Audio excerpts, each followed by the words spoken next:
안녕하세요. 김태훈 목사입니다. 뚜벅뚜벅 메시지. 오늘의 시편 묵상 81번째.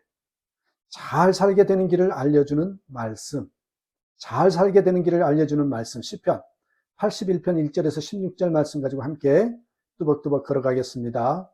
시편 81편 저자는 하나님을 즐거운 마음으로 찬양하고 큰 소리로 찬양하라고 합니다. 2절에서 3절까지 보시면 사용할 수 있는 모든 악기를 동원하여 찬양하라고 말합니다. 이것이 예배입니다. 오늘 우리는 하나님을 찬송하려고 교회에 모이고 또한 예배하지요. 그런데 시편 기자는 하나님께 예배하면서 하나님의 말씀을 들었다고 말합니다. 5절, 나는 내가 알지 못하던 한 소리를 들었다. 주님께서 말씀하셨다. 우리도 예배할 때 하나님을 찬양해야 하지만 주님이 주시는 말씀을 들어야 합니다. 이것이 예배입니다. 오늘 예배 때도 주님은 여러분 각자에게 말씀하실 겁니다. 모두에게 같은 말씀을 주시기도 하고 각자에게 다른 말씀을 주시기도 하죠. 우리가 예배 때 경험하지 않습니까?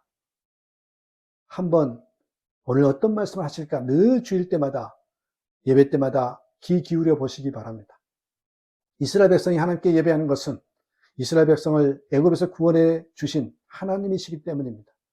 그러나 하나님의 뜻은 단순히 이스라엘 백성을 애굽에서 구원하신 것만 아닙니다. 영원히 이스라엘 백성의 왕이 되셔서 그들을 인도하시려는 것이었습니다. 8절, 내 백성아 들으라. 내가 너에게 경고하겠다.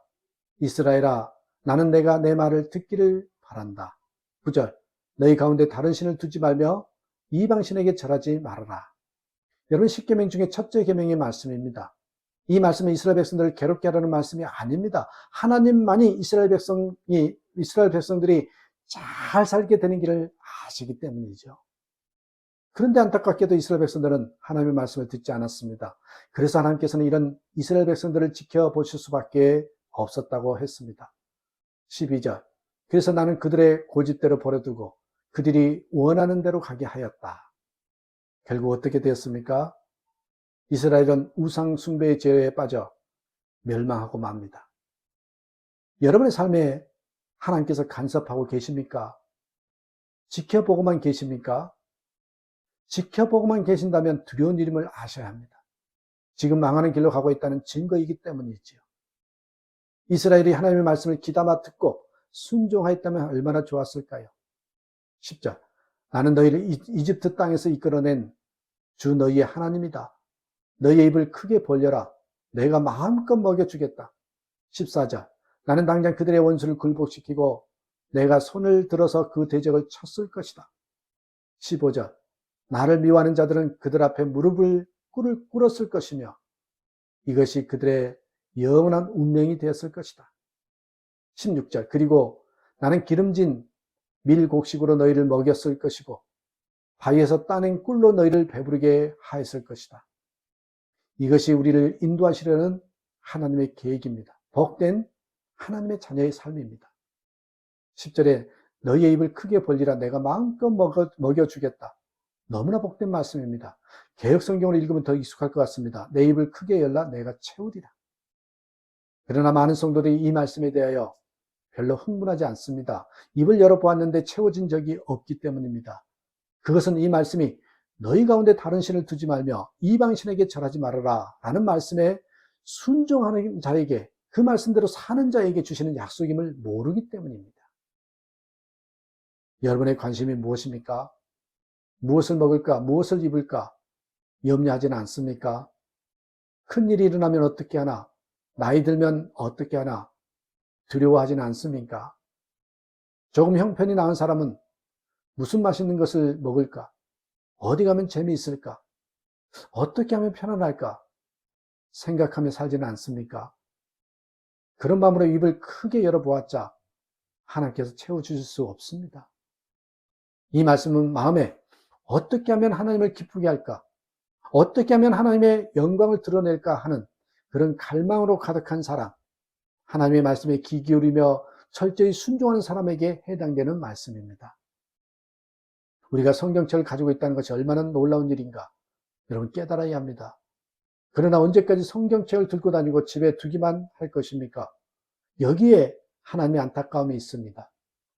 13절, 나의 백성 이스라엘이 내 말을 듣기만 했어도, 내가 가라는 길로 가기만 했어도, 주변에서 종종 인생에 무게가 있는 사람이 종종 저 사람 저렇게 하면 안 되는데, 저 사람 저렇게 하면 안 되는데 하시는 말씀을 종종 듣습니다.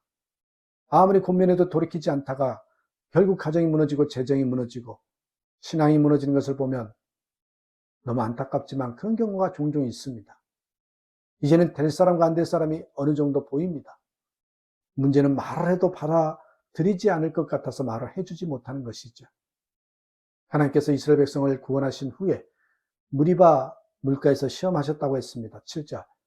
무리바 물가에서는 내가 너를 시험하기도 하였다. 하나님께서 무엇을 시험하신 것일까요? 무리바 물가에서의 시험이 무엇이었는지 출애굽기 17장에 나옵니다. 이스라엘 백성이 광야를 지나가다가 르비딤에 이르렀는데 마실 물이 없었습니다. 그때 백성들이 모세에게 달려와 항의했는데 돌을 던지기 직전에 이를 만큼 분위기가 험악했습니다. 우리에게 물을 달라. 당신이 어찌하여 우리를 애굽에서 인도해 내어서 우리와 우리 자녀와 우리 가축이 목말라 죽게 하느냐. 모세가 안타깝게 말했습니다. 너희가 어찌하여 나와 다투느냐. 너희가 어찌하여 여호와를 시험하느냐. 이스라엘 백성들이 이렇게 말하는 것은요, 하나님을 사실상 믿지 않는 것이라는 말입니다.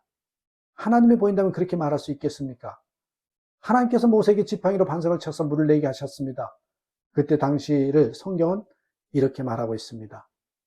출애굽기 17장 7절에 그가 그곳 이름을 마사라 또는 무리바라 불렀으니 이는 이스라엘 자손이 다투었음이요 또는 그들이 여호와를 시험하여 이르기를 여호와께서 우리 중에 계신가 아닌가 하였습니다. 하나님께서 10가지 재앙을 내리고 홍해를 가르고 불기둥과 구름기둥으로 인도하시고 만나를 먹이시며 인도하셨는데도 한동안 마실 물이 없다고 여호와께서 우리 중에 계신가 아닌가 했다는 것입니다. 여러분, 우리가 이런 상태가 아닐까요? 십자가의 은혜를 알고 하나님의 사랑을 알고 성령의 역사로 신앙생활을 하면서도 얼마나 자주 주님이 우리와 함께 하시는 것을 의심합니까? 얼마 전 꽤 유명한 청소년 사역자 한 사람의 스캔들이 폭로되었습니다. 이런 일이 너무 많이 일어나 충격도 되지 않을 정도이지만 마음이 무척 힘듭니다. 여러분, 이제야말로 사람을 의지하여 예수님을 믿는 데서 벗어나야 합니다. 여러분, 여전히 하나님의 말씀을 알려고도 하지 않고 알아도 그대로 살려고 하지 않는다면 지금 심각한 상태에 빠져 있음을 알아야 합니다. 마태복음 7장 26절에 나의 이 말을 듣고 행하지 아니하는 자는 그 집을 모래 위에 지은 어리석은 사람 같으리니 비가 내리고 창수가 나고 바람이 불어 그 집에 부딪히며 무너져 그 무너짐이 심하느니라. 우리는 하나님의 말씀을 읽는 것만으로 만족하면 안 됩니다. 알고만 있는 말씀은 아무런 능력이 안 됩니다. 마귀도요, 하나님의 말씀을 압니다. 마귀는 예수님의 시험할 때 하나님의 말씀을 인용하기까지도 했잖아요. 어떤 분이 쓴 글을 읽었습니다.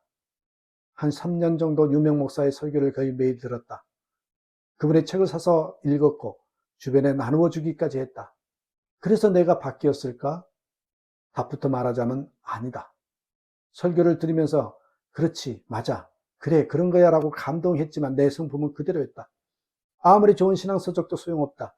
성경을 100번 읽어도 40일 금식 기도를 해도 사람은 똑같다. 사람을 바꾸는 신은 역사는 오직 말씀에 순종할 때 일어난다. 정작 내가 변하기 시작한 건 삶의 막다른 골목에서 하나님의 말씀대로 살 수밖에 없게 되었을 때였다. 여러분, 주님을 대하듯이 말씀을 펼쳐서 읽어야 합니다. 그리고 깨달은 말씀 반드시 순종하는 마음으로 나아갈 때 그때가 바로 회복이요, 그때가 하나님의 복이 임한다는 걸 잊지 마시고 늘 말씀을 가까이 하는 저와 여러분 되시길 주님의 이름으로 축복합니다. 감사합니다.